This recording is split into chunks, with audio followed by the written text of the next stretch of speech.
Madam, Sunita ಅವ್ರ husband ನನಗೂ friend ಆಗಿದ್ರು. ಅವ್ರು ತೀರ್ಕೊಂಡ್ಮೇಲೆ ಸುನೀತಾ ಮೇಡಮ್ ಅವ್ರಿಗೆ ಆ ಶಾಕ್ನ ರಿಸೀವ್ ಮಾಡ್ಕೊಳಕ್ಕಾಗ್ಲಿಲ್ಲ. ಅವ್ರ ಕಣ್ಮುಂದೆನೆ ಅವ್ರ ಗಂಡ ಸತ್ತಿದ್ ನೋಡಿ ಪ್ರಜ್ಞೆ ತಪ್ಪಿ 3 ದಿನ ಹಾಸ್ಪಿಟ್ಲಲ್ಲಿ ಅಡ್ಮಿಟ್ ಆಗಿದ್ರು. 3 ದಿನ ಆದ್ಮೇಲೆ ಪ್ರಜ್ಞೆ ಬಂತು. ಆದ್ರೆ ತನ್ನ ಗಂಡ ಸತ್ತಿದ್ದಾನೆ ಅನ್ನೋ ವಿಷಯನೇ ಮರೆತು ಅವ್ರು ಇನ್ನೂ ಬದುಕಿದ್ದಾರೆ ಅಂತ ನಂಬಿದ್ದಾರೆ. ಅವತ್ತಿಂದ ಇವತ್ತಿನವರೆಗೂ ತನ್ನ ಗಂಡ ಬದುಕೇ ಇದ್ದಾನೆ, ಆಫೀಸ್ಗೆ ಹೋಗ್ತಾನೆ, ಮನೆಗೆ ಬರ್ತಾನೆ, ತನ್ನ ಜೊತೆ ಮಾತಾಡ್ತಿದ್ದಾನೆ ಅನ್ನೋ ಕಲ್ಪನೆಯಲ್ಲೇ ಬದುಕ್ತಾ ಇದ್ದಾರೆ. ಇವತ್ತಿನವರೆಗೂ ಅವ್ರ ರಿಯಾಲಿಟಿಗೆ ಬಂದೇ ಇಲ್ಲ. ಸತ್ಯ ಗೊತ್ತಾದ್ರೆ ಎಲ್ಲಿ ಅವ್ರ ಪ್ರಾಣಕ್ಕೆ ಮತ್ತೆ ಅಪಾಯ ಆಗತ್ತೋ ಅಂತ ಅವ್ರ ಹಸ್ಬೆಂಡ್ ಫೋನ್ನ ನಾನು ಯೂಸ್ ಮಾಡ್ತಾ ಇದ್ದೀನಿ. ಅವ್ರು ಕಾಲ್ ಮಾಡಿದಾಗ ನಾನೇ ಅವ್ರ ಹಸ್ಬೆಂಡ್ ತರ ಮಾತಾಡ್ತಾ ಇರ್ತೀನಿ. ನೋಡಕ್ ಸ್ವಲ್ಪ ವಿಚಿತ್ರ ಅನ್ಸ್ಬೋದು, ಆದ್ರೆ ಸುನೀತಾ ಅವ್ರಿಗೆ ನೋವಾದ್ರೆ ಅದನ್ನ ತಡ್ಕೊಳ್ಳೋ ಶಕ್ತಿ ನನಗಿಲ್ಲ. ಈ ಸುಳ್ಳಿನ ಕತೆ ಎಷ್ಟು ದಿನ ನಡೆಯುತ್ತೋ ನಡೀತಾ ಇರ್ಲಿ ಸರ್. ಒಟ್ಟಲ್ಲಿ ಸುನೀತಾ ಮೇಡಮ್ ಖುಷಿಯಾಗಿದ್ರೆ ಅಷ್ಟೇ ಸಾಕು. ಅಯ್ಯೋ ದೇವ್ರೆ, ಸುನೀತನ್ ಜೀವನದಲ್ಲಿ ಇಷ್ಟೆಲ್ಲ ಆಗಿದ್ಯಾ? ನನಗೆ ಗೊತ್ತೇ ಇರ್ಲಿಲ್ಲ ರೀ. ಪ್ರತ್ಯಕ್ಷ ಕಂಡ್ರು ಪ್ರಮಾಣಿಸ್ ನೋಡ್ಬೇಕು ಅಂತ ಹೇಳ್ತಾರೆ. ನಾವೆಡು ಬಿಟ್ವಿ ಅನ್ಸತ್ತೆ. ನೋಡಿ, ನಿಮ್ ಮನ್ಸಿಗೆ ನಮ್ಮಿಂದ ಬೇಜಾರಾಗಿದ್ರೆ ಕ್ಷಮಿಸ್ಬಿಡಿ. ಪರವಾಗಿಲ್ಲ ಮೇಡಮ್. ಸುನೀತಾ ಮೇಡಮ್ನ ನೀವು ಇಷ್ಟು ದೂರ ಹುಡ್ಕೊಂಡ್ ಬಂದಿದ್ದೀರಾ ಅಂದ್ರೆ ಅವರಿಗೆ ಒಳ್ಳೇದಾಗ್ಲಿ ಅನ್ನೋ ಉದ್ದೇಶ ನಿಮಗೂ ಇರುತ್ತೆ. ಸರಿ ಸರ್, ನಾ ಇನ್ ಬರ್ತೀನಿ.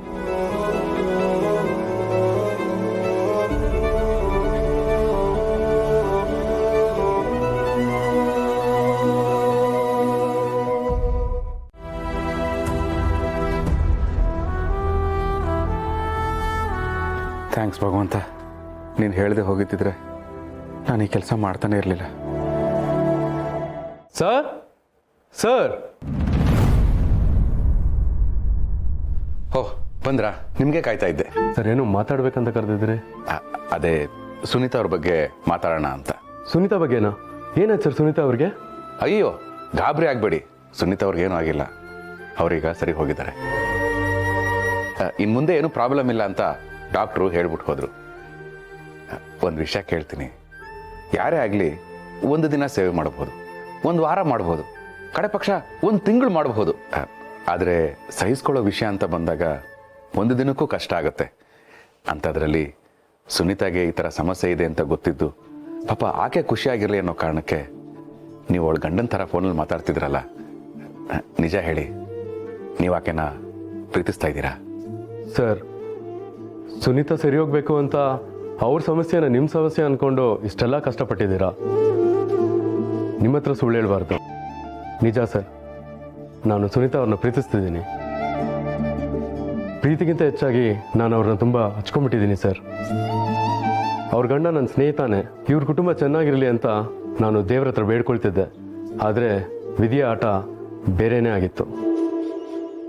ಪಾಪ ಸುನೀತಾ ಅವರು ಒಂಟಿ ಆಗ್ಬಿಟ್ರು.